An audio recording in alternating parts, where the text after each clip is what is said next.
बहुत समय पहले की बात है। मगध राज्य के पूर्वी छोर पर बसा एक सुंदर सा गांव था। गांव की मिट्टी उपजाऊ थी, नदियों में पानी प्रचुर था और लोग मेहनती थे। लेकिन फिर भी अधिकांश लोग गरीबी में जीवन बिता रहे थे।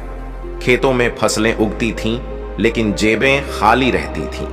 लोग मेहनत तो करते, मगर उनके दिलों में असंतोष और निराशा घर कर चुकी थी। इस गांव में एक बौद्ध भिक्षु रहते थे जिनका नाम धम्मसेन था। धम्मसेन बहुत ज्ञानी और करुणामयी थे। वे मानते थे कि इंसान की असली गरीबी उसकी सोच में होती है, न कि संसाधनों में। हर सुबह गांव के किनारे लगे विशाल बरगद के पेड़ के नीचे उनकी सभा लगती। वहां वे जीवन की गहरी बातों को सरल शब्दों में समझाते। उसी गांव में एक युवक रहता था जिसका नाम सुरेश था। सुरेश की छोटी सी दुकान थी जहां वह अनाज और रोजमर्रा की चीजें बेचता था। लेकिन उसकी दुकान पर ग्राहक आते जरूर थे, पर जल्दी लौट जाते। उसका सामान बिकता नहीं था और वह हमेशा घाटे में रहता। रोज शाम को सुरेश दुकान बंद करता और निराशा से घर लौटता। रास्ते में वह अक्सर देखता कि दूसरे दुकानदारों की दुकानों पर भीड़ लगी रहती है। उसकी आंखों में सवाल तैरते रहते, आखिर मेरी किस्मत इतनी खराब क्यों है? मैं इतनी मेहनत करता हूं, फिर भी सफलता मेरे हाथ क्यों नहीं आती? उसकी पत्नी सुनीता ने कई बार समझाया, सुरेश चिंता मत करो, सब ठीक हो जाएगा। लेकिन सुरेश की परेशानी बढ़ती ही जा रही थी। एक रात जब उसने अपनी खाली तिजोरी देखी तो उसकी आंखों से आंसू निकल पड़े। सुनीता ने कहा, सुरेश कल धम्मसेन महात्मा से मिलो, शायद वे तुम्हें सही राह दिखा सकें। सुरेश को यह बात ठीक लगी।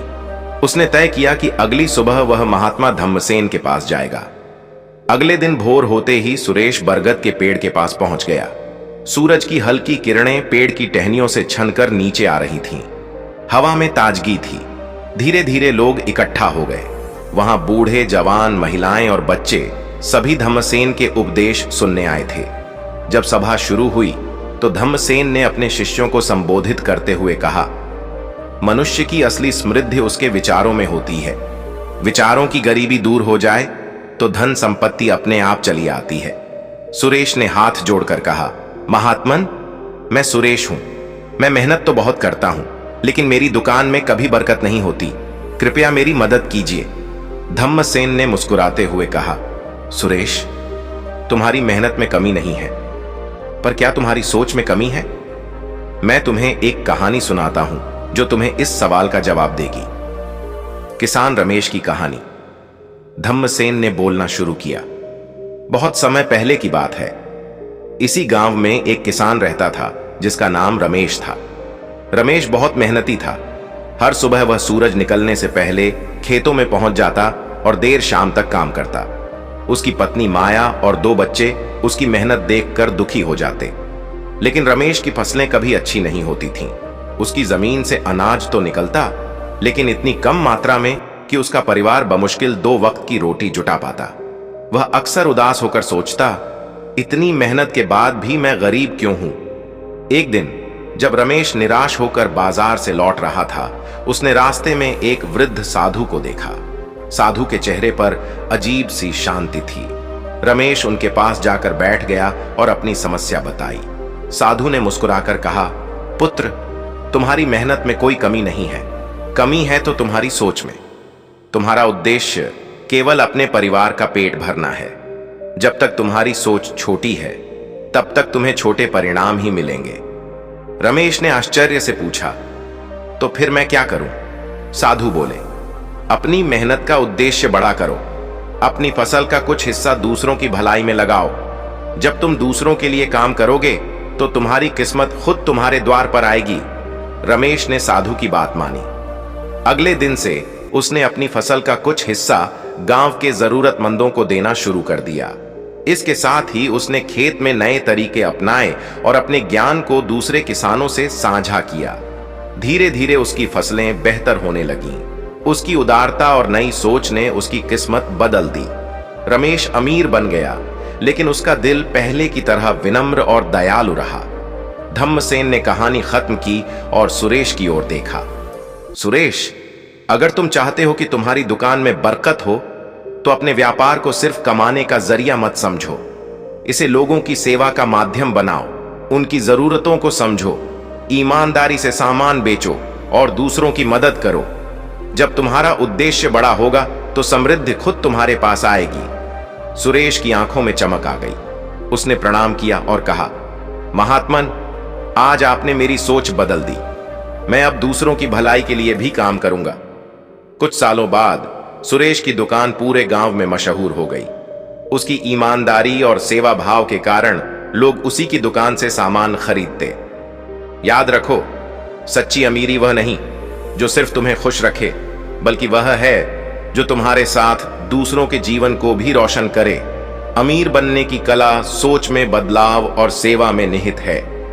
सुरेश का नया संकल्प। धम्मसेन महात्मा की बात सुनने के बाद सुरेश ने अपनी दुकान पर एक नया बोर्ड लगाया जिस पर लिखा था, ईमानदारी और सेवा के साथ व्यापार। पहले ही दिन जब ग्राहक उसकी दुकान पर आए तो उन्होंने सुरेश का बदला हुआ व्यवहार देखा। सुरेश हर ग्राहक से मुस्कुराकर बात करता, उनकी जरूरतें ध्यान से सुनता और उन्हें सही दाम पर सामान देता। उसकी दुकान पर एक बूढ़ी महिला आई जिसके पास पूरे सामान के लिए पैसे नहीं थे। सुरेश ने उसे कहा, मां, जो पैसे आपके पास हैं वही काफी हैं, बाकी मैं आपको उपहार स्वरूप दे रहा हूं। बूढ़ी महिला की आंखों में आंसू आ गए। उसने कहा, बेटा, ईश्वर तुम्हारी दुकान पर हमेशा बरकत बनाए रखे। यह बात गांव में फैलते देर न लगी। लोग सुरेश की दुकान की सच्चाई और सेवा भाव की सराहना करने लगे। धीरे धीरे उसकी दुकान में ग्राहकों की भीड़ बढ़ने लगी। सुरेश की दुकान के बदलाव ने गांव के अन्य दुकानदारों को भी सोचने पर मजबूर कर दिया। उनमें से कुछ ने सोचा, अगर सुरेश सेवा और ईमानदारी से सफल हो सकता है तो क्यों ना हम भी इस राह पर चलें। धीरे धीरे गांव में एक नई लहर आई। लोग ईमानदारी, सहयोग और सेवा की भावना को अपनाने लगे। यह देखकर धम्मसेन महात्मा ने कहा, जब एक व्यक्ति अपनी सोच बदलता है तो वह पूरे समाज को बदलने की ताकत रखता है। सुरेश ने यह साबित कर दिया है। कुछ महीनों बाद सुरेश ने अपने पुराने दोस्त रघु को अपनी दुकान में काम करने के लिए बुलाया। रघु पहले काम की तलाश में दर दर भटक रहा था। सुरेश ने उसे दुकान की जिम्मेदारी दी और कहा, रघु, मेहनत और ईमानदारी से काम करना। यह दुकान सिर्फ कमाई का जरिया नहीं बल्कि लोगों की सेवा का स्थल है। रघु ने सुरेश की बात गांठ बांध ली। दुकान अब और भी अच्छी तरह चलने लगी। महात्मा धम्मसेन की नई शिक्षा। एक दिन धम्मसेन महात्मा ने पूरे गांव को बरगद के पेड़ के नीचे बुलाया। वहां सब इकट्ठा हुए, किसान, दुकानदार, महिलाएं, बच्चे, सभी। महात्मा बोले, आज हम सबने देख लिया है कि सोच में बदलाव से जीवन कैसे बदल सकता है। लेकिन याद रखो, समृद्धि केवल धन से नहीं होती। सच्ची समृद्धि होती है ज्ञान, चरित्र और आत्मसंतोष से। आज मैं तुम्हें 3 बातें बताता हूं जिन्हें अपनाकर तुम हमेशा खुश और अमीर रह सकते हो। 3 गहरी शिक्षाएं। 1. ज्ञान की अमीरी। संपत्ति कभी भी खो सकती है लेकिन ज्ञान कभी नहीं खोता। हर दिन कुछ नया सीखो। जीवन में जितना ज्ञान बढ़ाओगे उतनी ही सफलता तुम्हारे पास आएगी। 2. चरित्र की पूंजी। ईमानदारी और सच्चाई का साथ कभी मत छोड़ो। चरित्र की पूंजी सबसे बड़ी होती है। एक ईमानदार इंसान को हर कोई सम्मान देता है। 3. आत्मसंतोष। जितना मिला है उसमें संतोष करना सीखो। संतोष ही वह बीज है जो मन की शांति और सच्ची खुशी लाता है। लालच से बचो क्योंकि लालच इंसान को कभी खुश नहीं रहने देता। गांव वालों ने इन 3 बातों को अपने जीवन में उतारने का संकल्प लिया। सुरेश की नई पहचान। सुरेश अब सिर्फ एक दुकानदार नहीं रहा, वह गांव में प्रेरणा का स्रोत बन गया। लोग उससे सलाह लेने आने लगे। कई बार लोग उससे पूछते, सुरेश भाई, तुम्हारी दुकान में इतनी बरकत कैसे आ गई? सुरेश मुस्कुराकर कहता, बरकत मेहनत, ईमानदारी और दूसरों की सेवा से आती है। जब हम दूसरों के भले के बारे में सोचते हैं तो ईश्वर हमारे भले का रास्ता खुद बना देता है। गांव का कायाकल्प। धीरे धीरे पूरे गांव में खुशहाली फैल गई। किसान अच्छी फसलें उगाने लगे, दुकानदार ईमानदारी से व्यापार करने लगे और महिलाएं आत्मनिर्भर बनने के लिए छोटे छोटे व्यवसाय करने लगीं। गांव की नदियों में पानी की तरह खुशियां बहने लगीं। धम्मसेन महात्मा ने गांव की इस प्रगति को देखा और मुस्कुराते हुए कहा, याद रखो, अमीर बनना एक कला है। यह कला सिर्फ पैसे कमाने की नहीं, बल्कि दूसरों की भलाई और सेवा करने की है। जिसने यह कला सीख ली, उसने जीवन का सबसे बड़ा रहस्य समझ लिया। दोस्तों, यह कहानी हमें सिखाती है कि सच्ची समृद्धि सोच में बदलाव से आती है। मेहनत, ईमानदारी और सेवा का भाव हमें न केवल अमीर बनाता है, बल्कि हमारे समाज को भी खुशहाल बनाता है। अगर आप भी अपनी जिंदगी में इस सोच को अपनाएंगे, तो अमीरी खुद आपके द्वार पर दस्तक देगी। अगर आपको यह कहानी पसंद आई हो और इससे कुछ सीखने को मिला हो, तो वीडियो को लाइक जरूर करें। अपने विचार और सुझाव हमें कमेंट में लिखकर बताएं, ताकि हम और भी बेहतरीन कहानियां ला सकें। इस तरह की प्रेरणादायक कहानियों के लिए चैनल को सब्सक्राइब करना न भूलें और बेल आइकन दबाएं, ताकि आपको हमारी हर नई वीडियो की जानकारी सबसे पहले मिले। इस वीडियो को अपने दोस्तों और परिवार के साथ शेयर करें, ताकि वे भी इस ज्ञान का लाभ उठा सकें। धन्यवाद।